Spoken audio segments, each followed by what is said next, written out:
आदिवासियों को आरक्षण लेने से कोई नहीं रोक सकता है। दोस्तों, आज के तारीख पर हमारे झारखंड पर आरक्षण की मुद्दा तेज़ी से चल रही है और ये आरक्षण का जो मुद्दा से आदिवासियों को भटकाने के प्रयास करते हैं, लेकिन ये संभव नहीं हो पाएगी, क्योंकि हमारे झारखंड पर क्या हो रहा है कि जो नए जो लोग ईसाई धर्म को जो लोग मान रहे हैं, ऐसे लोगों को रोकने के लिए ये जो मुद्दा उछाला जा रहा है और इससे कोई किसी तरह का फर्क पड़ने वाला नहीं है और ना ही ये मुद्दा कोई काम की है। अगर ये मुद्दा अगर काम की है तो जो लोग इस बात का जो लोग विरोध कर रहे हैं कि डबल फ़ायदा ले रहा है, ट्रिपल फ़ायदा ले रहा है, पैसा ले रहा है, चावल ले रहा है, 2 बोरी चावल ले रहा है, मुर्गा, दारू, तमाम तरीक़े के जो आरोप को लेकर के ये लोग हाईकोर्ट पर भी ये लोग अपील कर सकते हैं, आर्गूमेंट को चैलेंज कर सकते हैं। लेकिन ये बात ना कह करके आज के तारीख पर क्या हो रहा है, लोगों को गुमराह करने की ही बातें कर रहे हैं ये। और आज के तारीख पर ये बात आप सबको समझ में नहीं आनी चाहिए, क्योंकि हमारे झारखंड पर डबल फ़ायदे, ईसाई धर्म मानने वाले डबल फ़ायदे ले रहे हैं, आरक्षण नहीं लेना चाहिए, आरक्षण से इनको वंचित कर देनी चाहिए, इस तरह की तमाम बातें ये फिजूल की बातें हैं। और ये हमारे झारखंड पर ये लोग इसके आधार पर ही राजनीति करना चाहते हैं। अगर सच में कोई डबल फ़ायदा ले रहा है, अगर सच में कोई ज़बरदस्ती इलीगल तरीक़ा से अगर धर्म को स्वीकार कर रहे हैं, तो ये लोग हाई कोर्ट भी जा सकते हैं, हाई कोर्ट पर आर्गूमेंट को चैलेंज कर सकते हैं कि भैया ये हमारे झारखंड की कल्चर को ये लोग ख़त्म कर रहे हैं, भारत की कल्चर को ये लोग ख़त्म कर रहा है, ऐसे संगठन पर पाबंदी कर दीजिए, ऐसे संगठन बैन कर दीजिए। ये सारे मांग हाई कोर्ट पर ये लोग आर्गूमेंट को चैलेंज कर सकते हैं। लेकिन ये सारे ना करके सिर्फ लोगों को ही गुमराह करने के प्रयास कर रहे हैं और इससे क्या हो रहा है, खुद ब खुद अपने ही ये लोग खुद गलत साबित होने पर मजबूर हो जा रहे हैं। आज की तारीख पर इस बात को समझना बेहद ज़रूरी है, क्योंकि जो नए जनरेशन के लोगों को गुमराह करके खुद की राजनीतिक वर्षों को कायम करने का ही ये एक मकसद है। और ये बात जब हमारे आदिवासी ईसाई धर्म मानने वाले लोग जब समझ रहे हैं, तो अपने आप पर ये देख कर के कह रहे हैं कि ये तो काम की बातें नहीं है, ये काम की चीज़ ही नहीं है दोस्तों। क्योंकि आज की तारीख पर ये आरक्षण से बंद कर देना, एसटी सूची से हटा देना, ये लोग सूचीबद्ध से हटा देंगे, ये सारी चीज़ें काम की नहीं है। इमेजिन कीजिए, अपने आप पर ये खुद समझ जाइए कि अगर हम आदिवासी मुंडा जनजाति से नहीं है, अगर शेड्यूल ट्राइब में हमें अगर हटाना ही है, हटाने की अगर इन लोगों ने अगर सच में ये संवैधानिक प्रावधान है, तो फिर ये लोग हाई कोर्ट पर जा सकते हैं, उच्च न्यायालय पर जा सकते हैं, कोर्ट पर इस बात को लिए चैलेंज कर सकते हैं कि भैया विश्राम मुंडा, ये मुंडा जनजाति से इनको हटा देना है, इनकी आरक्षण के आधार पर हम इनको वंचित कर देना है, इनको बेदखल करना है, क्योंकि ये विदेशी कस्टम सिस्टम को मानता है। हमारे झारखंड ही नहीं, पूरे देश की रूढ़ी विधि विधान पर ये लोग क्षति पहुंचा रहा है। इस तरह की तमाम बात को लेकर के ये लोग हाई कोर्ट पर आर्गूमेंट दे सकता है, चैलेंज कर सकता है, क्योंकि उनके पास अगर सबूत है, उनके पास सारे अधिकार है। लेकिन ये बात ना करके, ऐसा ना करके क्या कर रहे हैं पता है, लोगों को सिर्फ गुमराह कर रहे हैं। ऐसा करने से अपने लोग में एक भ्रम फैलाने की प्रयास कर रहे हैं, खुद को धोखे में रखने की प्रयास कर रहे हैं, ताकि ऐसा करने से हमारी राजनीतिक वर्षा कायम हो जाएगी। लेकिन ये बात काम की नहीं होगी। आपको मैं सच बता रहा हूँ, अगर हमारे भारत पर अगर कोई भी डबल फ़ायदा ले रहा है, आरक्षण का गलत उपयोग कर रहा है, ऐसा अगर किसी को लग रहा है, किसी भी व्यक्ति को, कोई भी आम पब्लिक को अगर ऐसा लगता है ना, तो हाई कोर्ट जा सकते हैं,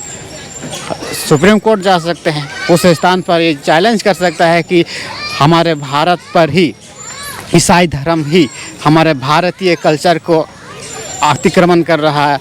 भारतीय कल्चर पर हावी हो रहा है। इस तरह की बात कह करके, इस तरह की आर्गूमेंट ले करके चैलेंज कर सकता है। लेकिन ये बात चैलेंज नहीं करेगी, क्योंकि उनको पता है, क्योंकि भाई हमें तो राजनीति करना है, हमें झारखंड के लोगों को गुमराह करना है। क्योंकि ये सारे गुमराहने वाली सिस्टम क्यों कर रहे हैं आपको पता है?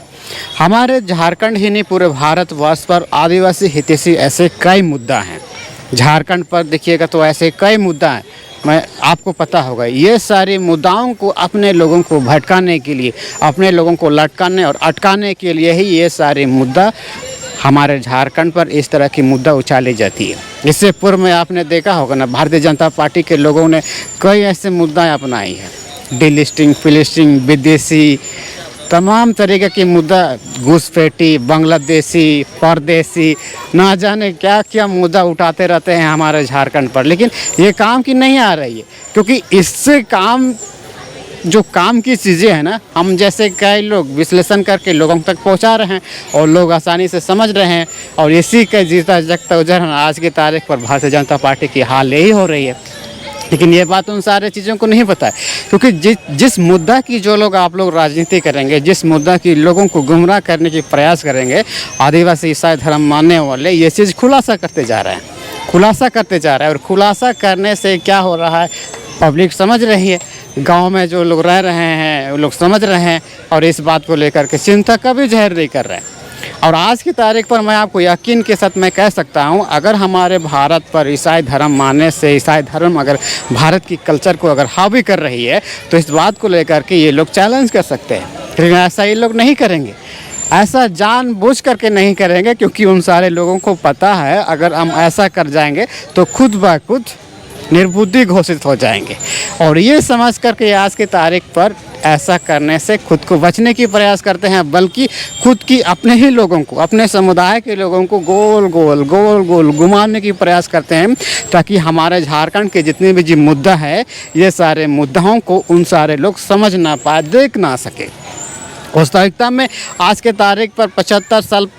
पीछे हो जाएंगे। इस बात को लेकर के मैं गारंटी दे सकता हूं कि इस बात को लेकर के अगर इस कोई भी समुदाय अगर घुमाने की प्रयास करेंगे, तो ये बात मैं लिख के दे सकता हूं दोस्तों कि झारखंड में जितने जो मुद्दा उठाए जा रहे हैं ना, जो ईसाई धर्म मानने वालों के विरोध में जो प्रोपोगेंडा फैलाने की प्रयास कर रहे हैं, इस बात को आप लिख करके रख लीजिएगा कि हमारे झारखंड ही नहीं पूरे भारतवर्ष पर ये लागू नहीं हो सकती है। और लोगों को ये डराने, धमकाने, तमाम तरीक़े की भ्रम में फैलाने की, तमाम तरीक़े की भ्रम में रखने की ही ये प्रयास होती है। और आज के तारीख पर इस बात से आप सबको समझ जाना चाहिए कि आदिवासी जितने भी जो भी ईसाई धर्म मानने वालों को डीलिस्टिंग सूची से बाहर, शेड्यूल ट्राइब से बाहर किया जाएगा, ऐसा कभी हो ही नहीं सकता, भविष्य में भी नहीं हो सकती है, आने वाले 75 साल में भी नहीं हो सकती है। क्योंकि ये जो मुद्दा हमारे झारखंड पर इसलिए उठाया जाता है क्योंकि हमारे झारखंड पर ऐसे कई मुद्दा हैं, और ये सारे मुद्दाओं को भटकाने के लिए, खुद के लोगों को भ्रम फैलाने के लिए, खुद को भ्रम में रखने के लिए, ताकि उनकी जो मांगे जो हो रही है ना, ये मुद्दा तो काम की ही नहीं है। और यही मुद्दा को भटकाने के लिए, इन सारे मुद्दाओं को नज़रबंद करने के लिए ये सारे मुद्दा को हमेशा से उछाल दिया जाता है, ताकि उनको लगे कि हाँ यही लोग डबल फ़ायदा ले रहा है। आपको इस बात को समझ जाना चाहिए। अगर हमारी दी गई जानकारी आपको थोड़ा सा भी समझ में आया होगा, ऐसा लग रहा है कि हाँ विश्राम सच में ये काम की ही बातें कही है, तो किसी और को समझाइए। क्योंकि ये बात तो मैं दावे के साथ कह सकता हूँ, अगर कोई भी व्यक्ति हमारे भारत का नागरिक, अगर कोई भी ऐसा लगता है कि आदिवासी ईसाई धर्म मानने वाले डबल फ़ायदा ले रहा है, ईसाई धर्म मानने से ही हमारे भारत की कल्चर, भारत की कस्टम सिस्टम खतरे में है, अतिक्रमण हो रही है, अगर किसी को, भारत के नागरिक को अगर किसी को भी ऐसा लग रहा है ना, तो ये बात हाई कोर्ट, सुप्रीम कोर्ट तो ये बात को चैलेंज कर सकता है। लेकिन ये बात चैलेंज ना करके क्या कह रहे हैं, अपने ही लोगों को घुमाने की प्रयास कर रहे हैं। धन्यवाद।